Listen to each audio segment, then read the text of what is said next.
बिस्मिल्लाहिर्रहमानिर्रहीम। इन्नस्सलाता तन्हा अनिल फ़हशाइ वल मुनकर सदक़ल्लाहुल अज़ीम व सदक़ रसूलुहुन नबियुल अमीनुल करीम व नहनु अला ज़ालिका लमिनश शाहिदीन वश्शाकिरीन वल्हम्दुलिल्लाहि रब्बिल आलमीन। स्टेज पर रौनक अफरोज़ उलमाए किराम, मशाइख़-ए-इज़ाम, बुजुर्गों और दोस्तों, नौजवान साथियों, प्यारे बच्चों, अस्सलामु अलैकुम व रहमतुल्लाहि व बरकातुहू।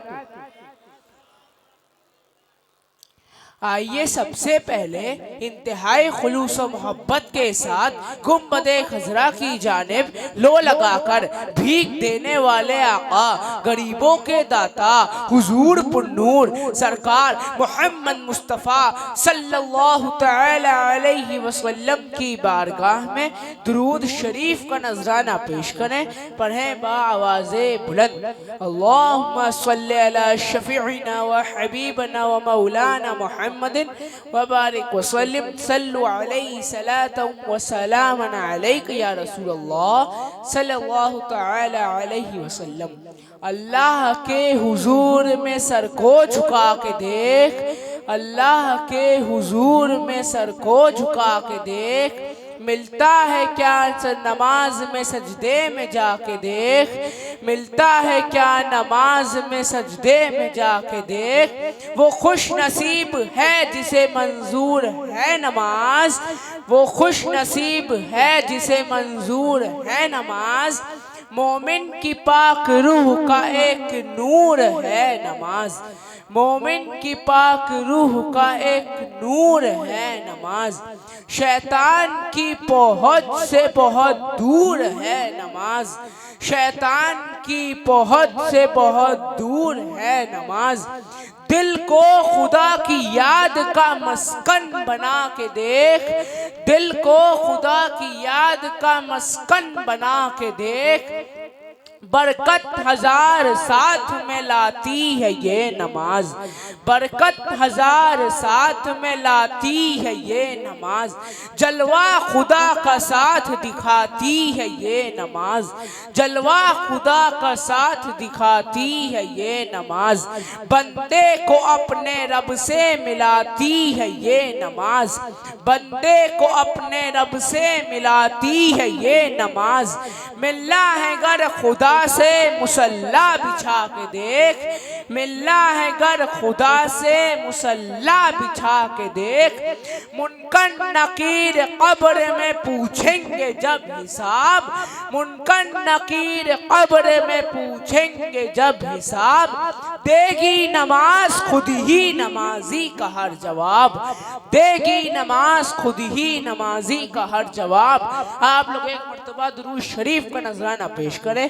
पढ़े बाआवाज़े बुलंद, अल्लाहुम्मा सल्लि अला शफ़ीना व हबीबना मौलाना मुहम्मदिन व बारिक व सल्लिम सल्लु अलैहि सलातन व सलामन अलैका या रसूलल्लाह सल्लल्लाहु तआला अलैहि वसल्लम। मेरे अजीज, इस्लाम की बुनियाद 5 चीज़ों पर है, यानी अरकाने इस्लाम 5 है। पहला ईमान, दूसरा नमाज, तीसरा रोज़ा, चौथा ज़कात, पाँचवा हज। और इन तमाम इबादतों का दारो मदार ईमान है। बगैर ईमान के कोई भी इबादत बारगाहे इलाही में मकबूल व महबूब नहीं हो सकती। आइए सबसे पहले हम ये समझें कि ईमान किसे कहते हैं। ईमान नाम है अल्लाह और उसके रसूल सल्लल्लाहु तआला अलैहि वसल्लम को मानने का, यानी ज़बान से अल्लाह की वहदानियत और रसूल की रिसालत का इकरार किया जाए और दिल से भी इसकी तस्दीक की जाए। ईमान के बाद तमाम इबादतों में सबसे आला नमाज है। आप इसका अंदाज़ा इससे लगा सकते हैं कि परवरदिगार आलम ने कुरान मुक़द्दस की मुख्तलिफ मकामात पर इसका जिक्र फरमाया।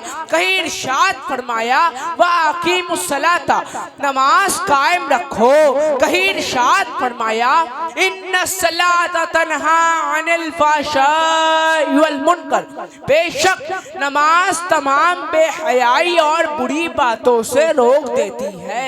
अल्लाह के हुजूर सल्लल्लाहु तआला अलैहि वसल्लम ने इरशाद फरमाया, 7 साल के बच्चों को नमाज का हुक्म दो और 10 साल के बच्चों को नमाज के लिए मारो और बिस्तरों से अलग लिटाओ। हालांकि नमाज फर्ज होने के लिए इन तीनों चीजों का होना लाजिम और जरूरी है। पहला मुसलमान होना, दूसरा आकिल होना, तीसरा बालिग होना, और अगर इनमें से एक भी फौत हो जाए तो उस पर नमाज फर्ज नहीं। मसलन मुसलमान भी है, आकिल भी है, मगर बालिग नहीं तो उस पर नमाज फर्ज नहीं। ऐसे ही मुसलमान भी है, बालिग भी है, मगर आकिल नहीं तो उस पर नमाज फर्ज नहीं। ऐसे ही आकिल भी है, बालिग भी है, मगर मुसलमान नहीं तो उस पर नमाज फर्ज नहीं हो सकती। तो मालूम हुआ, पता चला कि नमाज फर्ज होने के लिए इन तीनों चीजों का होना लाजिम व जरूरी है।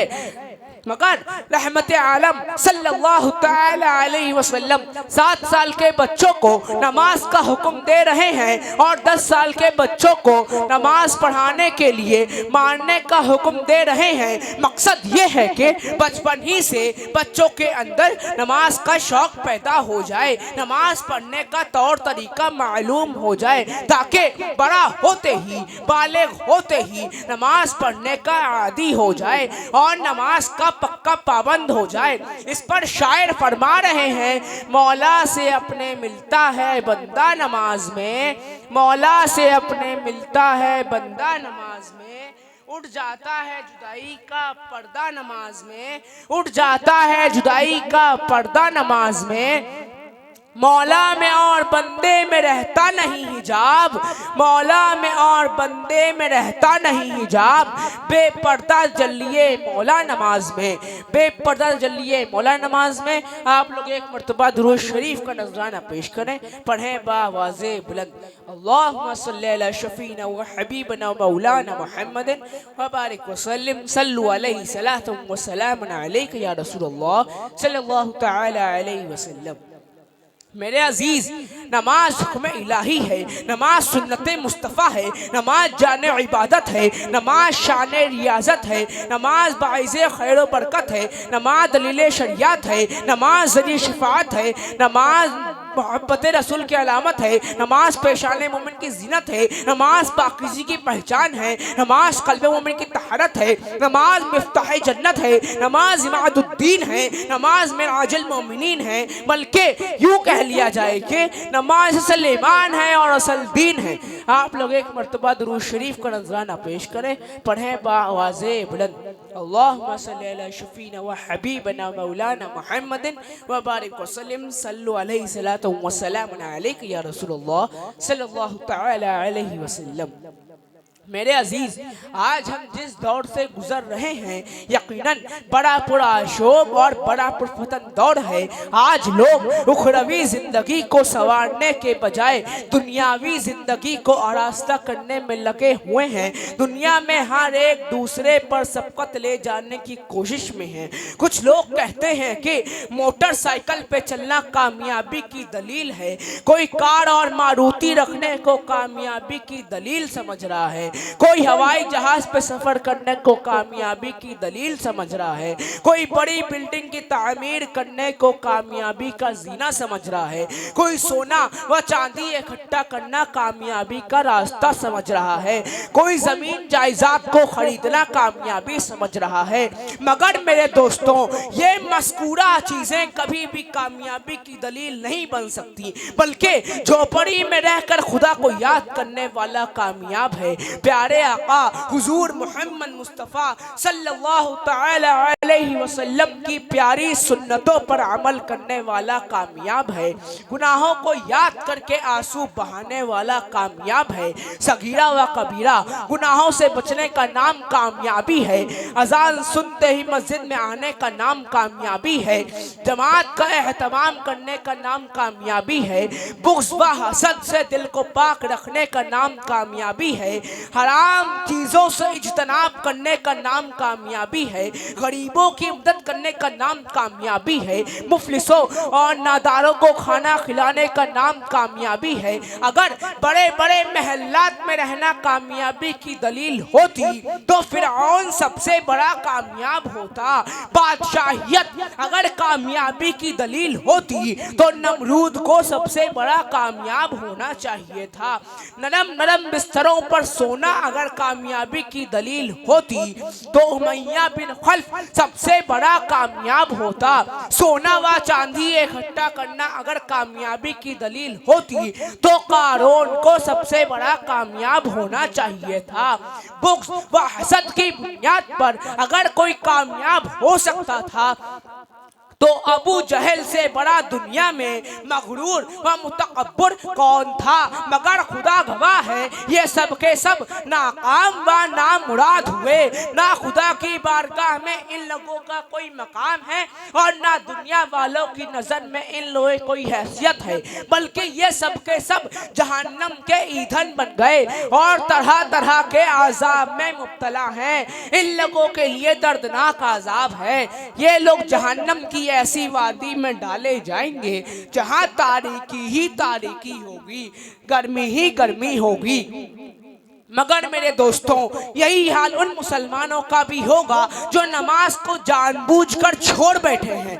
वमा अलैना इल्लल बलाग। अस्सलामु अलैकुम व रहमतुल्लाहि व बरकातुहू।